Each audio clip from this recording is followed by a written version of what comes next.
Welcome to Out of the Parx with John Marks. I'm your co-host, Sam Stafford, alongside, of course, John Marks, and the one, the only Maniac Malloy. Tell him what to do, Maniac. Like and subscribe. What are you waiting on? Well, they're waiting for some happiness, I'm assuming, because you can feel it when we got in here today. Everybody's just moping. Yeah. Mark, when I walked in here, it was like somebody pissed in his Cheerios this morning. He was... And then he went on to say, after I told him that he thought that piss might be more delicious right now than having to watch these Phillies play the ball games. I'm sure he's not the only one in Philadelphia that feels like that, because the Phillies lose again last night, get shut out to the last place Marlins.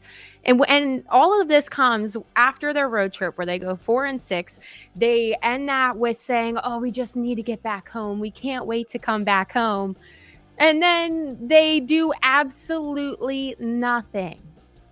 Yeah, I mean, is this rock bottom? That's the only thing. It feels like it. You know what? I hope so. It is. Yeah, I hope so. It is. You know, the devil's always in the details, right? We hear people say that a lot. And it's one thing to lose. It's one thing to be 4-6 on the road trip. I was so ready. Sam, if you remember, I had actually said, the way the team's playing right now, I'd almost sign up for a 4-6 road trip. They were 4-6. They lost 3 or 4 to the Diamondbacks, which sucked. But what you wanted to see was almost like a hard reset. Like, all right, we got that out of our system. Let's come home. Let's go. And they come out with a clunker last night to the Marlins, a team that's like 30 games under 500. And it was the body language. It was not that, like, I'm not going to say like they weren't trying, but they just didn't seem into it. And when now you're looking at a Phillies team that is among the worst teams in baseball over the last, month or whatever, it's concerning, and it gets more and more concerning every week. It feels like for a while, guys, we were coming in, and it was like, best team in baseball, starting pitching. Is this the best Phillies team ever? Best Phillies team ever. And now we're sitting here wondering if they're going to cough up the division lead as the Braves are now 6 games back from the Phillies. This sucks. Well, this sucks. I'll give you some positivity. They still are on the Parx app favorite to win the NL East at minus 1,430. So the odds makers are saying they're not coughing. Significant favorites. If you want to look at one positive, maybe this morning, if you're looking for an inkling of positivity, there it is. I will say that's positive to see the odds makers say that. But when you're looking at this from our position, from a fan's position, John, you mentioned it. The Braves are closing in. They're only 6 games behind because they won last night. And then they go on to play the Angels this weekend. We go on to play the Nationals. And then we see each other. So if the Phillies keep playing bad, the Nats are a lot better than this Marlins teams. And the Angels, essentially the Braves should win over them, right? So it could be a lot closer when they come to meet next week. And then if they lose to the Braves, which they very much could, even with all their injuries, this could be a completely different situation when we talk next Wednesday. Well, let's also not go ahead too far into next week. Let's still stay in the misery that was last night. Now, last night, John, you mentioned the body language. I think a really big part of that was just the fact of having Taijuan Walker on the mound. Now, with that said, overall, he really did not pitch that bad. He pitched a Taijuan Walker-esque performance, but his body language and just having him on the mound and the boos in the first inning, and seeing this guy making $18 million a year take the mound and just not be able to throw a fastball for a strike, it has to just mentally mess you up, just having him out there for this team. And I think that's a lot to do with the effort that was shown last night in a way. And really he only gave up 3 earned runs. You think you're going up against Valente Balazzo that you're going to at least put some runs on the board, but it just seemed from the first inning that they were just dead, no life whatsoever. And I don't know. I think it has to do a lot with just the fact that Taijuan Walker was on the hill. My question for you, Marks, is you mentioned it last week. You're not really worried about the 5th starter. How do you feel after last night? I'm not worried about the fifth starter at all. One hit among the first 5 batters in your lineup. Yeah. Like if they were deflated because Taijuan Walker came out and gave up some early runs, then they better freaking get over it. Right? This team, as good as the starting pitching's been this year, and it's been really, really good, starting to come back down to earth a little bit here. Like I feel like I say this whenever the Phillies are struggling. When they're not hitting home runs, they're not scoring runs. Schwarber was hot. He was hot for a while. He went cold. Bryce Harper's average is below 280 now, right? When was the last time that you feel like Bryce Harper was the Bryce Harper that we're talking about MVP candidate? It's been a while. Bohm didn't have a hit last night. Trey Turner, who was drawing the ire of, last week we were talking about him. It feels like he hasn't had a hit in a couple weeks. So, like, the Marlins are 30 games under 500. So the Phillies better get their act together. I know you said that you want to live in the misery of last night, Pat. I'm with Sam. I couldn't stop looking ahead to the Phillies, knowing that they're only 6 games ahead of the Braves, looking ahead to the Phillies' schedule coming up here. And if they don't watch it, they very easily the Braves could be in striking distance when they play next week. I'm going down to the game on Saturday night. My lifetime record is not good. I was just going to say, John, which means you can mark Saturday as a loss. Well, I'm gonna have to get a new shirt or something. I've decided that I can't continue because everything that I wear down there doesn't seem to work. My kids have their Phillies shirts on that they have new Phillies t-shirts, so they're going to be wearing that. But I'm going down there. That's not good for business. Me going to watch a Phillies game on a individual personal level. So here's the thing, and here's where I need to look for Rob Thompson. Right? When the offense is struggling like this, where the team looks listless and I don't want to say there's something going on internally because I don't know if I believe that, but doesn't it look like that it's like, what's going on, guys? What are you waiting for? Show some freaking urgency right now. The Braves are 6 games ahead. Taijuan Walker after the game last night was talking about, we built this big cushion. That big cushion will be gone if you keep losing games and then the Braves take the series. We're in the middle of August. Now, there's plenty of time to lose this series or this division. Plenty of time. Yeah, and they're one of the worst teams in baseball over the last however many days here. Time to get it together. And Rob Thompson, motivate the guys. Make some lineup changes. Move some guys around in the lineup. I can't watch Stott have another offer. He's batting in the 230s now. And that's exactly what I was going to say is the mentality. Yeah, Taijuan was not good on the hill last night, but you could chalk it up to that's his first game back, blah, blah, blah. The runs didn't come in anyway, so it wouldn't have mattered. But he's a pigeon. His mentality at the end of that game where he came out post-game and said the cushion that they had just shows that this team might feel more comfortable than they should have. And I mentioned it earlier. We seem down because this team's so bad. They seem down. And there's something going on. I know we're going to talk. Pat has a question later for us. So I don't want to give away too much, but it seems like the head of this clubhouse, Bryce Harper and Rob Thompson, are just down. And that brings everybody down. And I'm so over the topper that's like, let them play through it. Let them play through it. Like something needs changed. And we talked about it last week where Edmundo Sosa put him out there. Give him some kind of flash, some kind of life. Exactly. Needs to start tonight. So it's time that something needs to change. And Topper needs to stop being so friendly. And we've said it over and over that he is a players-minded coach. Charlie Manuel was a players-minded coach, but those players feared Charlie Manuel. As much as they loved him, they feared him. And I feel like this roster, they love Topper. They don't fear him. And he needs to instill that sometimes. Yeah, I mean, there's really, I don't have confidence in it. You had a chance on Sunday in that game where Trey Turner hit into a double play where you could have benched him. You could have maybe sent a little bit of a message there. Didn't do it. We're going to finish out the month of August with a scrappy Nationals team that just beat the Orioles last night and handed it to them. Then you got the Braves. Then you got the Royals. Royals are a surging baseball team. They're good. They're scrappy. Fighting for a wild card, yep. You got the Astros and then the Braves again. So, yeah, this could really get away from you very, very quickly. You talk about what it is and like pinpointing who it is or how we fix it. I'm looking at stats right here for Brandon Marsh. Last 7 games, he's hitting .048. Last 15 games, he's hitting 157. Last 30 games, he's hitting 168. I mean, this guy is absolutely struggling beyond belief. But then you look at the $300 million man, the guy that seems to go through these prolonged slumps. Trey Turner hitting 194 in his last 7 games, 152 in his last 15, and 224 in his last 30. He had a great month of July. But my God, you're paying this guy. He's one of the highest paid players in all of baseball. He is doing nothing. I mean, hit a freaking line drive, for God's sakes.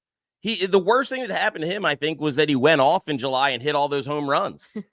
Like, dude, That's the last time you we need saw to just anything get from him. on base. Get on base, steal a bag, and then not hustling on Sunday in a game where that could have been critical to maybe get back in that and steal a game from the Mariners there. I mean, from the Diamondbacks. The Diamondbacks absolutely own you. And they play the game the right way. They hit the ball in the gaps. They run hard. You look last night, that dude Xavier Edwards, bloop hit, turns it into a double, steals second, steals third. These guys are playing for a job. They have something to play for. The Phillies have everything to play for too, but they're just not rising to the occasion. And it's all hero ball. Everybody's just trying to be that one dude that just breaks everybody out of it and Hit the home run. Hit the home run. And you live by the home run, you die by the home run, and they are dying. John, before we get you to chime in on this real quick, that is one thing I want to note too that we've seen, especially these last couple months, is Bryce Harper and Trey Turner have both now had big situations where they haven't run balls out. And it's just flabbergasting, I feel like, everybody, because that was one thing that especially Bryce Harper was always, you play hard no matter what. It's July. Somebody's paying money for this, blah, blah, blah. So that's something weird we've been seeing lately too, is the fact that they're just look like they don't care on the bases. Yep. I said it for the first time last week out loud, and I've said it a couple times since then, which is I am officially worried that the Phillies have played their best baseball and we've seen their peak. And as each week goes by, since I started thinking this, and when I said it actually out loud last week, you had another lackluster week. So it's officially time to kind of turn things around. And like you guys were just both saying, there's no confidence in this team. There's no swagger in this team. And I know that's what happens when you don't hit a pitcher, you're not playing well offensively, but whatever smog or fog that they're in, time to get out of it. Because there's too much talent on this team. There's too much talent in this lineup. And we know they have the starting pitching and the bullpen and everything else, but it's time to put this back together. Because the last thing that anybody needs is next week when we're here talking about, oh my God, the Braves are 3 games behind the Phillies or what have you. Because if that's the case, the Phillies are done. Like this is big time trouble. This is trouble right now. This is trouble right now. I don't care how big of a cushion that they've built. This is trouble. You're coughing up the 1 seed. You're about to cough up the 2 seed, and then you're playing in that wild card series. Since London, they're 25-31, and it just looks like they have no plan. And I looked at it. I saw a little highlight from when the Phillies went to the World Series and they clinched, and they were interviewing Alec Boehm, and he talked about it and the group of guys and how they were just believing in each other and trusting in each other. And the main thing that they were doing was they were having fun and passing the bat to the next guy. You think that the next guy is going to get the hit. You believe and trust that he's going to do his job behind you. And it's like they've just totally gotten away from that. They have no plan whatsoever. And it's just like mash or nothing. They look like they lost that brotherhood that they loved. I don't know. I don't know if I would go that far just yet. And also, like, the term in saying that they've peaked already, they may have played their best baseball, like, consistently. But the only thing I could take away from it is that when they do play their best baseball, they're really, really hard to beat. And that can come back. very quickly, and yeah, maybe that is why they are going for the home run ball. And they do think like, hey, if somebody has a crazy game here, all the chips are going to fall in the right, time frame here. And also, I believe that maybe what this team is they can all get hot at the same time. And the inverse is they can all get cold at the same time. Yeah, and that's a where we problem. are. Yeah. That's It's a problem. Yeah. Yep. It is, but you're banking on it that they're all going to get hot at the right time. And it might not happen till, September going into October. And if that does happen and they do kind of get it going, I still feel confident that this team can go and win the World Series. I really do. I'm frustrated. I'm annoyed. I'm pissed off. But at the same time, I do believe in these guys that they aren't going to continue this through the rest of the season. But that's why it's so frustrating even having to watch this for such a long period, because you're exactly right. They have the talent. They're spending the money on these guys for a reason. These are good players on this roster, and they're just not performing. And they're all deciding, to your point, Pat, to go cold at the same time. And it's so frustrating. And it's just like, I feel like Philly all still believes in this team, and we know what we have. And that's why everybody's kind of getting upset, because it's just like, every time it's like, okay, this is the night where they break out of it. This is the night. And then it's just another downer.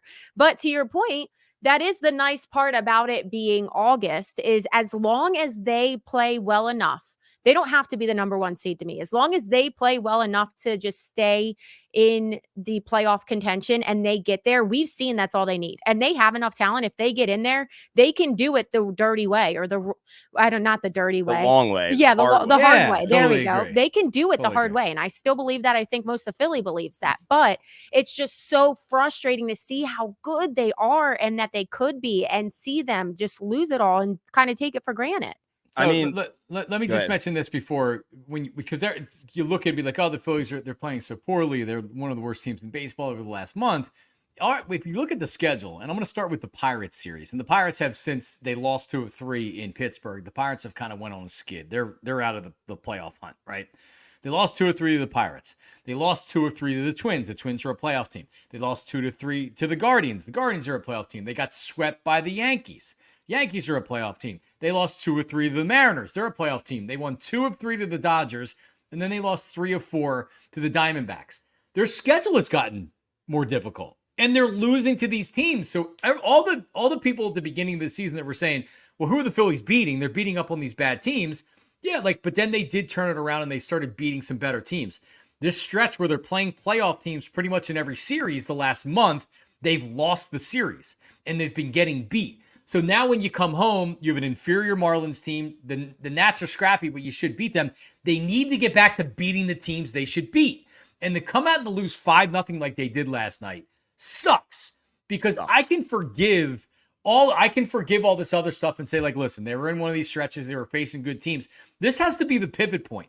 This series was supposed to be the pivot point, the start of a homestand, going against a bad team. They better turn this around, and they better win this series, and it better start tonight.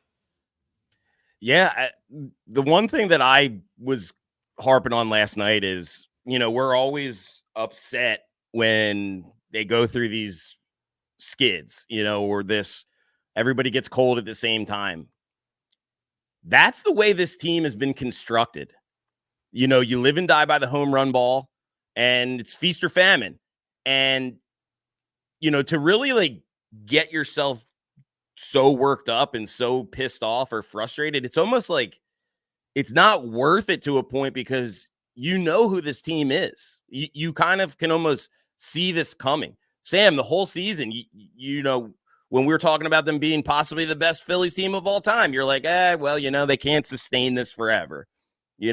So we kind of didn't see them falling colossally off, not off like the this. cliff, but also you kind of did. You saw them in that Diamondback series, and it could happen, and it's happening right now. And it's just kind of just the way this team is constructed.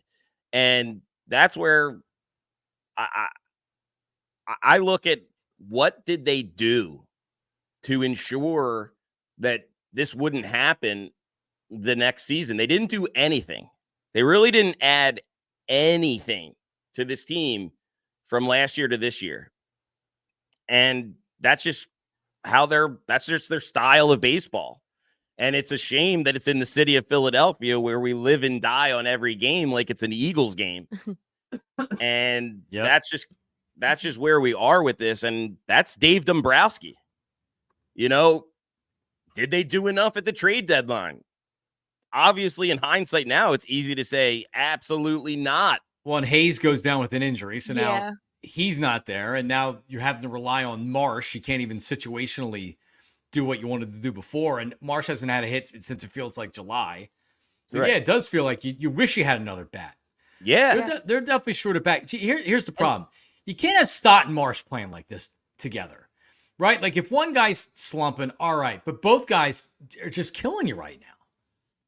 They're killing you. And, like, what did you do in terms of having a plan if guys go down? Like, now you're playing Cal Stevenson. He's not even a major league caliber player, and he's out in center field.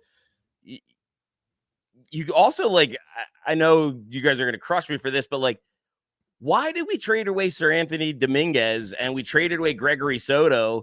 And then you're running out Junior Marte out there in a game that obviously was getting away from you, but that was just like waving the white flag. It kind of is odd to me. And we're going to look back if this team does fall short of the expectations, and we're going to look at that trade deadline and be like, what the hell happened? And then heads are going to roll majorly, whether it's the coaching staff, players. Things are going to have to be drastically changed if this team doesn't go to the World Series and win it. Well, to your point, Pat, you did say one of the things you said was how we called this. We knew that this was going to come. They were going to hit a spiral. I think it's just kind of mashing up to be the perfect storm. They have their hardest part of their schedule. Their guys are tired. Their guys are hurt. It's just the perfect storm. People aren't performing. So, yeah, we couldn't have predicted this, but it's much worse than we did expect. Right. But for the trade deadline, we all said we wanted big moves, but we did know that Dave Dombrowski, that's not typically his style at the trade deadline, especially with a team this good. You expect the guys that you have to perform like they should. There's no way they could have expected Bryce Harper to all of a sudden be in a funk and not be able to lead a team. Like there's big things happening.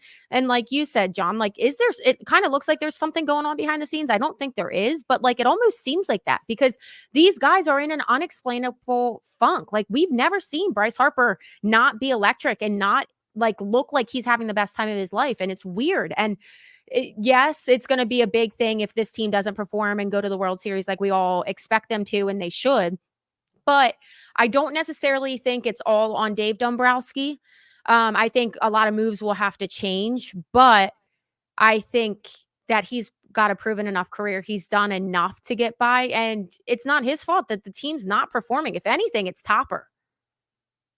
I disagree because you saw what happened in Arizona last year where everybody it all just dried up and went away. And I guess his idea is like, oh, well, that can't happen again. Well, now it's happening again, and it's 50 times worse because it's prolonged for weeks. I think that mostly after the trade deadline. I agree. I feel like last year. It's been since London. Yeah, but they had flashes, the and Trey was hurt, and then Bryce was hurt, so you kind of chalked it up to the injuries. Then. Yeah, they had significant injuries to every team does though. Yeah, no, I mean, listen, we're not crying for the Braves with the injuries that they've had down there. We're not saying, well, look, poor Braves. You may be saying that, Pat, because you're Braves. But anyway, bottom line is that they have enough talent on this team. They better figure it out and quick. Yes. One more thing that you talk about the talent.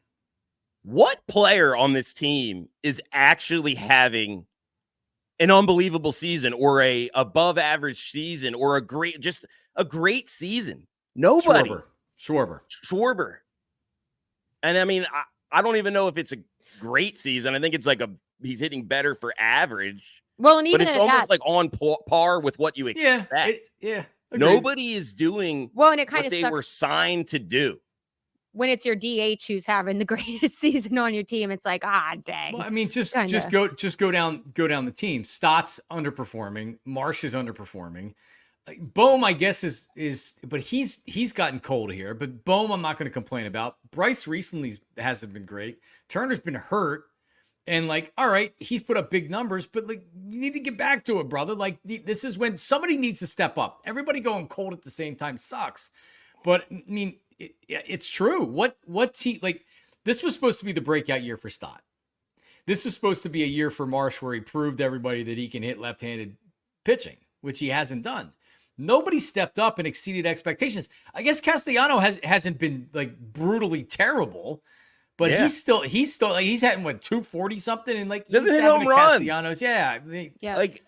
As much as we want to live and die by it, but I mean that's a guy that your right fielder is supposed to bop the ball out of the stadium, and he's not doing that. And the same thing with Bohm too. I just don't think he's a game-changing player. He's a nice major league player. Above average all-star. He's solid, but he's not a dude that can put the team on his back and carry you through something like this. And look at the Diamondbacks. They are the perfect example of a team that does it the right way when it comes to platooning. And now, I guess you're going to platoon Sosa and Stott. You got to get Sosa. You got to try something. But now Hayes is down. Now you're platooning in there Rojas and Cal Stevensons. I mean, how do we get worse from the deadline? I mean, I guess you could say injuries, but you got to have some guys that could just go up there and hit a single, hit a ball in the gap, hit the ball down the line and get two. It's just too much reliance on the home run ball. And we talk about reliance and resiliency. That was supposed to be what this team was all about, and they're just not showing it. Well, and Pat, to your point, that is one thing that we do have to realize. We were always the vibes of this team. They just have it, the connection, blah, blah, blah. We do have to realize when you are a team that relies so much on those vibes and connecting, that it goes the other way. If one guy's off, if something's shifting, that's what we're seeing. And that's why they're all going cold at the same time. So maybe that's why they can all get hot at the same time. Yeah. But I want to know, because I don't know how much impact it actually would have. But we've said before, keep Stubbs. He's cheap vibes officer, blah, blah, blah. Would it be enough of a little spark to switch out Stubbs and Marchand? Marchand's got a good at bat.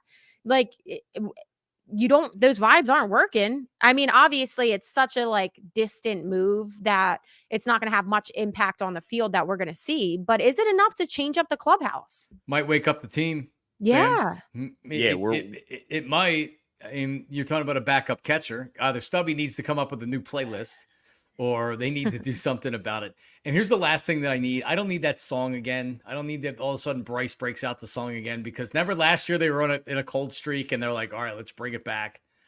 And they brought it doesn't have the same feeling anymore, especially don't bring it back. 2 years of losing in high situations with it. You can't run it back. But I do, because yesterday I was in my field like many of us were, and I tweeted out because I can't help but think it. And I know a lot of people are thinking it. How comparable and how scared are we that this is the 2023 Philadelphia Eagles? Yeah, I mean, that's the way they're playing. Yeah. I don't think the collapse going to go all the way to the end of the season, but right now it feels like that. I don't love the historic collapse. Well, I'm wearing the Eagles stuff because I want to try to get my focus on something other than solely the Philadelphia Phillies. I mean, I don't know. The Phillies losing, the Phillies being a team we were talking about, perhaps the best team in franchise history, right? Historic win rate, the All-Stars, tying a record for the most All-Stars from a team. Going from that to making the playoffs and losing in the first round of the playoffs would have to be the Eagles equivalent. Right, it would have to be, because that's what they did. They went from being a Super Bowl favorite 10-1 to getting crushed by the Bucks in the opening round of the playoffs. It's not that far fetched to think that couldn't happen with the Phillies. Oh, I would cry. The first round. Yeah, but it's I mean, not. I just think of the comparisons. It's like the totally different sports aspect. baseball, this is something that goes on. It happens. I Not agree. You get in one a funk. team, goes 140 and 22, on the season. Right. Very true. The Eagles also, that was turmoil internally. And I don't think any of us believe that that's going on with the Phillies right now. It's hard to explain why they're in this funk. But the Eagles, in large part, there was something that was going on internally that was blowing up. And that's tough to do in football.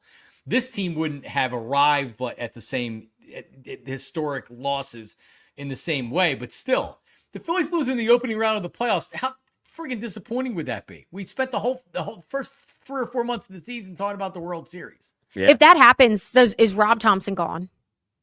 It has to be. I don't think so. Really? Somebody would have to take some heat, and I don't think it's Dave Dombrowski. I think you have to then look at the team and say, all right, we need to change up the dynamic of the team. Everybody can't be going for a home run or we don't win, right? Maybe you're making a trade to bring in a guy that puts the ball in play a little bit more. Yeah. It isn't so reliant on just power numbers. Maybe Nick Castellanos are able to spin him off for somebody. I don't know. But is Mark Feldman saying Juan Soto? Yeah, he's off camera mouthing Juan Soto. They're not going to sign Juan Soto. We shall see. I don't know. No, but I That's like do. $1 billion It is such a mystery with this team. And that's what's tough about it, I think, too, is because we all know baseball. We know this happens. We know this team has talent. And it's just frustrating to watch and how bad it has been. It's frustrating. But it's also like, when is this going to turn around? Because this does happen. And it will. Yeah. I'm think so, confident too. that it will. But what is pissing me off is that you go out to Arizona after you've just coughed up the NLCS. They're trolling you, playing your songs. They have the ring ceremony, and you just roll over and lay down. And then you think, all right, well, they got to be coming home extra pissed off. And then again, it's just like the body language. Yeah. And then you roll over to a dude that's a AAA pitcher throwing 86 miles an hour. It's bogus. I just think that there's just major deficiencies in how this team has been constructed. And if that's just, I don't know. It is just how they are put together. They rely on the home run ball, and that's that. And that's how they're going to win, or that's how they're going to lose. And the pitching has been good. Imagine if the pitching didn't carry them for the beginning of the season. He didn't get these sub 300 ERAs out of all 5 of your starters. Christopher Sanchez, say he doesn't step up and have an unbelievable career season. Well, Pat, and you said it too with how they just kind of dropped off those last games. It's almost like they went to Arizona just saying, don't get swept. And then they won that first game and they're like, okay, nothing matters. We didn't get swept. That's what it almost looked like. But I do have a bright side.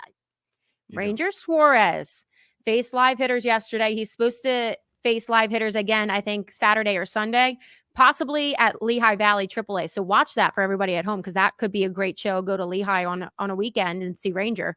But he's expected to be back for the Royals series, which is the 23rd and 25th. What is today? So late next week.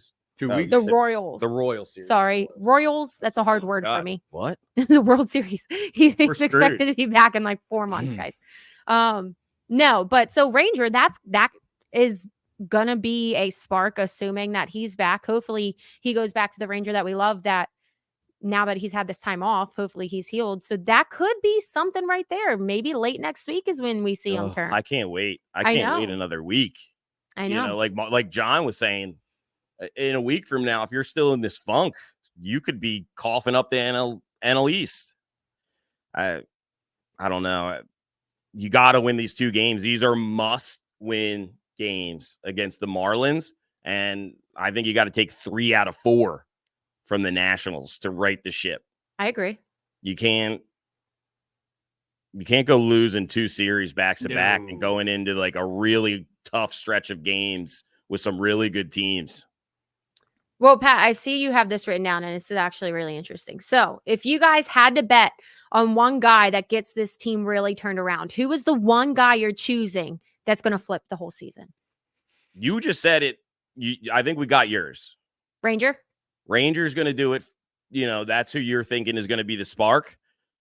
For me, it absolutely has to be Bryce Harper. He has to be better. He has to be the Bryce showman, the dude that takes the team and puts it on his back.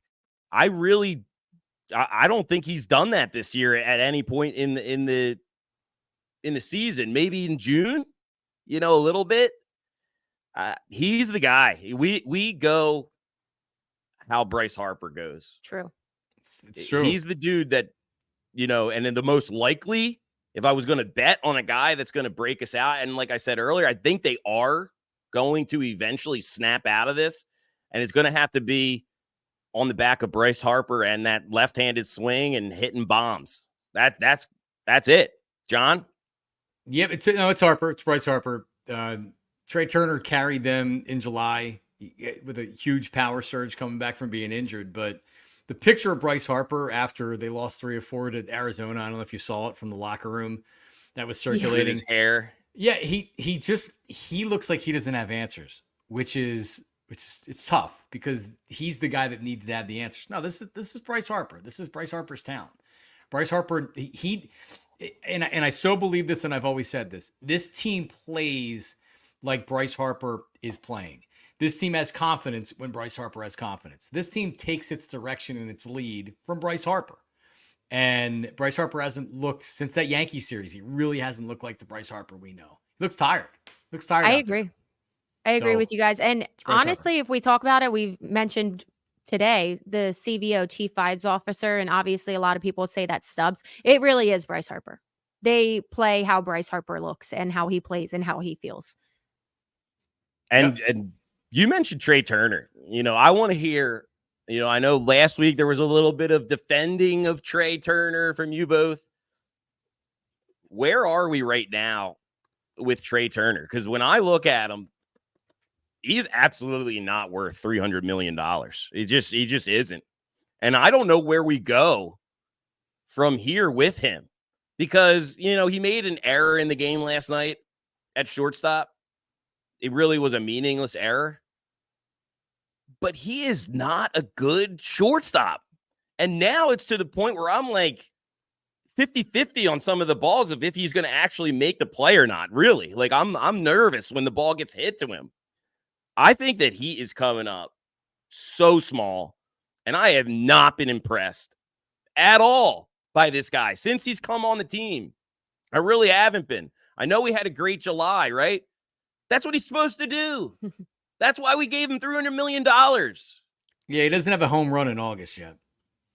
So I don't want a home run. I just want line drives. I want to see him run the bases. So my worry with Trey Turner is the fact that we've seen spurts, but to your point, $300 million player. He's not playing like that. And right now it is kind of concerning when you look at his career numbers, because everything for this season besides July is really just a major drop off. Defensively, he's not there, which also he's played outfield in the past, right? I'm not sure if he was great there or his numbers there. So maybe you put Sosa in at short and maybe you switch him in somewhere in the outfield with Hayes' injury. Yeah. Put him at second base. Maybe you platoon him. Maybe there's something that you got to switch up there. But yeah, I like what John just said. Say it again. Put him at second base. I mean, okay. Honestly, that's going to be his long-term position. He's not going to have the range to continue to play shortstop. Right now, he's an average shortstop. So, would you just Sosa every day at short, or would you platoon with Sot? I mean, honestly, they got to try something. They got to try something. If that means that Stott's sitting or whatever, I don't think they take Trey Turner off the shortstop right now, and that's because of Rob Thompson and him being a player's manager and not wanting to kill his confidence by moving him from shortstop to second base. So I don't believe that's going to happen, but. It's good. Listen, you said you don't care about home runs. How about 2 RBIs in 11 games in August, right? Just look at the numbers. 2 RBIs. That's a reflection of a couple things. Guys not getting on ahead of you. Look at the bottom of the Phillies lineup right now. Nobody's getting on base, getting hits, and he's not productive. He's not getting hits. So, and then Mark Feldman just shared with us a nice little stat. Our producer Mark, since Trey came off the IL, he has only 3 stolen base attempts. His biggest asset is speed. But he's coming off a hamstring injury. I don't care. And remember I when he really first came don't back? care. I know, but that's what they're going to tell you. But remember when he first came back and he still didn't look healthy, and they Yeah. sat him like that one game after he came back? He's probably not healthy. He's probably afraid to go 100% and try to steal a base. And we saw him not run it out to first. There's glimpses there where you're like, that might be something. But my biggest thing with Trey is we saw it last year with that ovation, right? Is he's such a mental guy. That's what that proved last year with him turning around with the standing ovation. Mental midget, I guess. Yeah, but you cannot have that right now because there's no way you can fix it. Last year, you gave Trey a standing ovation to switch it around. This whole team is not performing. You cannot, I will personally not let Phillies fans go and give this team a standing ovation and try to turn it around because they are playing that bad. And that can't be your solution every time that you're struggling. It's just the mental aspect is really what's concerning me with Trey. I think you could give Brandon Marsh a standing ovation for a week straight, and he's still not going to be able to hit left-handed. Well, that's pitches. true connection He's still issues. going to strike out multiple times in a ball game. I mean, that trade, looking back at that trade now for Logan O'Hoppe, man, wow. That does not look like a trade the Phillies won. But again, at this point, you wouldn't have noticed or been able to JT. predict that JT was going to get that injury and look like he had a knee injury. I mean, I'm not even factoring him in. I'm just saying that's who you what got for trading him. Yeah. You know, Logan O'Hoppe looks like a stud in the MLB. And Noah Syndergaard in that trade. Thank you. No, I'm kidding. You guys, I'm being so sarcastic. Oh. Yeah. But is O'Hoppe even back? He was hurt for a while. Yeah, he's been playing. Okay. Yeah, he's back. He was. He had a bunch of family in town. They were just playing somewhere on the East Coast. He's from Long Island, I think. O'Hoppe. Yeah, he is New York because he was a Yankees fan. But it's unfortunate right now, guys. But Pat, see if I can make you a little happy because I'm going to give you some props here. Cy Young watch. So I'm still riding Wheeler. I think that he's going to have it by the end of this year. But the odds did go more in your favor because Chris Sale had an outstanding outing. What was it? Monday night, maybe earlier this week. Yeah, Mark said it was Monday. Outstanding outing. So that made his odds now minus 286, Wheeler plus 200. I think he had like 13 strikeouts, 12 or 13. He went against Blake Snell. It was a very good, it was a 1-0 win. So they both pitched out of their minds, but it was 1-0 win. He didn't get the win because it was so close, but great outing from Chris Sale. I appreciate the props. I mean, I said it last week. This could be the week last week where the Cy Young gets decided. And I think what the odds makers are seeing, the Phillies are struggling. They may not snap out of it right away. Braves are struggling. The award comes down to wins. I mean, it really does. And now Sale has a pretty commanding lead from the wins category. Had a great performance. You know, it could be wrapped up. And you're not going to get Chris Sale at plus money for the rest of the season. And now it's not even worth, betting it. I still don't think it's wrapped up. But I will give you props that he had a great series. He has 2 series still against the Phillies. That could change things drastically, depending on how that goes. But I'll tell you what, I don't want to go up against Chris Sale right now, a hard-throwing lefty that throws that nasty slider. And the 2 dudes that we're hoping to get us going, Schwarber and Harper, that's an unfavorable matchup for them. So the Phillies play best against who they're not supposed to play best against. The only teams they seem to be able to beat right now were like the Dodgers, the number 1 favorite in the NL. So hey, and you know what?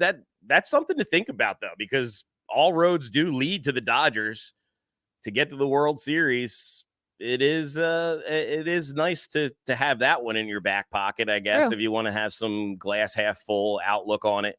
But here's my biggest question for you two. Yep. Who is it that is annoying you the most right now on this Phillies team? Well, Stubbs is always going to be the answer, but I won't use it because it's always the answer. It's Bryson Stott. Because Stott's killing you. Because there's a player that could be playing in his place that actually comes up, and whenever he's in the lineup, I feel like he's making things happen.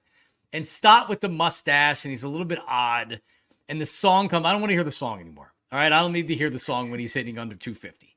Okay. So my answer is Bryson Stott. I said earlier in the season that by the time the end of the season rolls around, I feel like they're going to be talking about Stott hitting 270 with 16 home runs or 18 home runs. I'm still waiting for this to happen, Maniac Beloy. So my answer is Stott. Don't hold your breath on that. Sam, who's annoying you the most right now on this team? I don't know. Part of me wants to say Bryce because Bryce just seems like he's not able to pull himself out of this funk that he's in, and that's rippling to the rest of the team. And it's almost like, dude, like stop feeling sorry for yourself. Stop feeling like everything's on you and just play and go have fun. Like I want him to relieve all pressure. He is the first baseman. He's Bryce Harper. He hits. Focus on the basics. Don't try to make it like I want him in his head to just play. I don't want him to keep feeling like this is all on him. But essentially it is all on him. But he's annoying me because he's playing like that. I need him to just clear his mind and just not care. I need him to just go play and be Bryce Harper. Honorable mention is Rob Thompson, just because he's annoying me because he's very much like, they'll figure it out. And no, they're not. Man. Sam's going after the big names. I know. I picked on poor Stubby and the young second base. I'm hoping I don't see him at a charity event. And like, good for you. They're gonna be like, you're right. You're absolutely right, Sam. Right. I'm surprised she didn't say Stott because she turned on Stott last week. That you were a Stott truther for all this time. I'm still a Stott. Then you're calling for Edmundo Sosa to go into a platoon with them. I'm surprised you didn't say Stott. I think that is going to make him better if he has some challenges there. I still think he's going to have a great career. Who's your answer? Wow. My answer is Dave Dombrowski. You didn't do enough at the trade deadline. You didn't do enough before the season started. You ran it back. There's deficiencies in this lineup. Teams went out and got guys. Randy Arozarena, dude. You go out and get a bat, go get it. And I don't want a bat that's going up there to strike out or hit a home run. I want a guy that's going up there that can hit us a double, a single, a triple, anything. Somebody that can mix it up a little bit instead of this feast or famine, home run or strikeout. The way the team is constructed is why we're in this position right now where we're all so pissed off and annoyed. And it comes down to one person, I think. It's Dave Dombrowski. You didn't do enough at the trade deadline. They're going to look back. If this season is a disaster and is a failure, he's the one to blame. Didn't do enough to make this team better. You look at the lineup. You compare their lineup to other teams that are having good seasons. After that third or fourth guy in the lineup, it's a major, major drop-off. You didn't do enough. And now these guys that you were banking on panning out are not panning out. Stott, Marsh, and even giving a pile of money to Trey Turner, who everybody wanted. He's not holding up his end of the bargain. Guys in the bullpen. To your point, very much understand what you're saying. It is an annoyance. But again, I think it's easy to say that's annoyance after we see everything. At the time, we were like, okay, that makes sense for many of those moves. So I understand. I did not feel that way going into the season. I was like, what did you add to make our team better? Everybody's with you there. They didn't. They ran it back. I agree with you on that one. And they just thought, we'll get them. This won't happen again. It's happening again. And for a longer period of time. And now people are worried about a wild card exit for this team. You didn't do enough, Dave. That's what I'm saying. That's how I look at it. It's fair. Okay, guys. So we got that out of our systems. I don't feel much better because I don't think they're going to turn things around just yet. So at least we could vent. We'll talk again about it on Wednesday, but we're going to cleanse our palate, go to a happier place mentally. And that is, you can see Maniac trying to bring the happiness out with all the Eagles gear. They had their first preseason game Friday. Doesn't matter who won because it's preseason game 1, but they've been having, I know, but, what'd you say, Mark?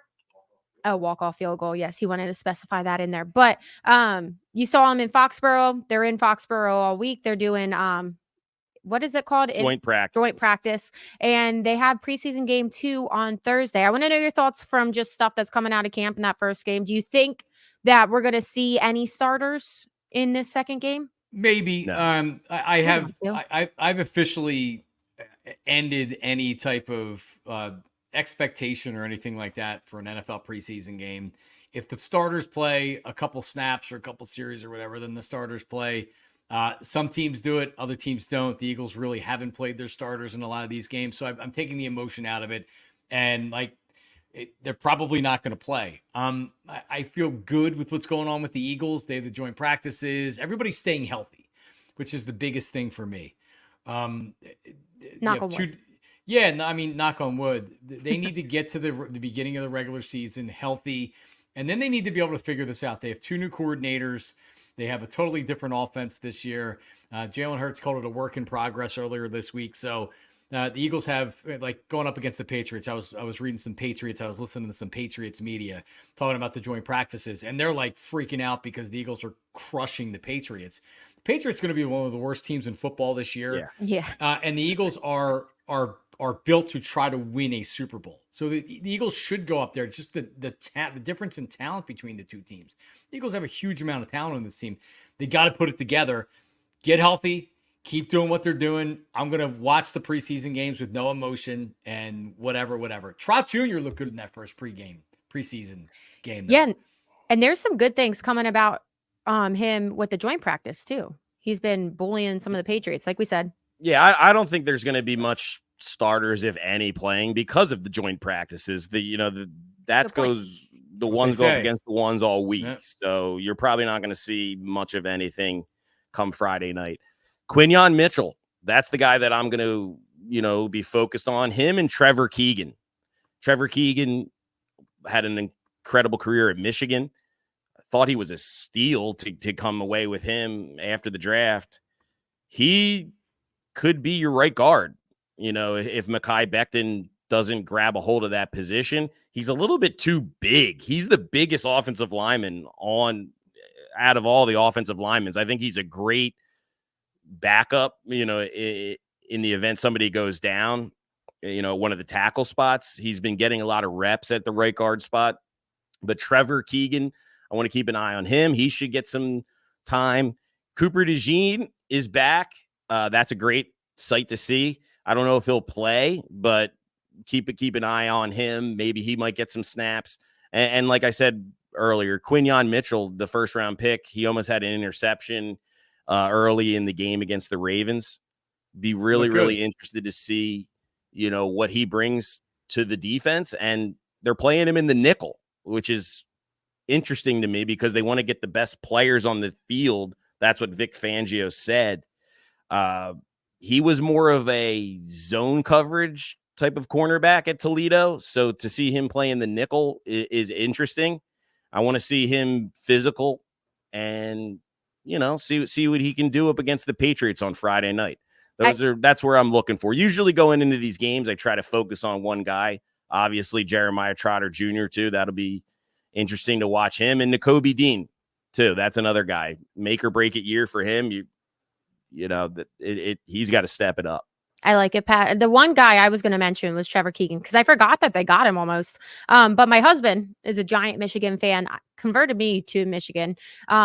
But yeah, how could you not love him? He's performing well so far. And he was such a big piece for that Michigan team that's national champions. And they were a run dominant team. So I feel like he's really panning out. Knock on wood, everything stays healthy. But John, I know we got to wrap it up for you. So real quick, out of the Parx with John Marks, who's going deep this weekend against the Nats? Well, if you look ahead to the matchups, they're going to be facing 2 left-handed starters there, Maniac Malloy, which means one of these righties has to get going. Now, I went and I took a peek at Logan O'Hoppy's stats this year compared to JT's. 16 home runs, batting .256. He's doubling them up. He's doubling JT up. So I'm not going to go with JT Realmuto. How about that Nick Castellanos? In particular, against Patrick Corbin on Friday night, who just serves meatballs up there. So pick your right-handed bat. And also remember, Kyle Schwarber's split stats are like reversed. He crushes left-handed pitching. So a Schwarber and a Castellanos is who I'd be looking for this weekend against the Nats. I'll give you two. Of course, I'm going to give you somebody from the other team. Let's go with the 21-year-old sensation, the 6'7" monster, James Woods. I think he might go deep against the Phillies. Also, you're going to go with a right-handed bat. I'm going to go with a right-handed bat from the Phillies. Give me Edmundo Sosa. He should definitely get into the game versus the lefties. Look for Edmundo to go long ball versus the Nats. Now, we'll speed this up. We also got the Parx and the Maniac money line parlay for tonight. I put this one together. We needed to get it in early. I made an executive decision. Hey, if the Phillies aren't going to win, we need the other teams to beat up on the Braves and the Mets. So we're going with a Bay Area parlay. We're going to take the Oakland A's over the Mets. They won last night.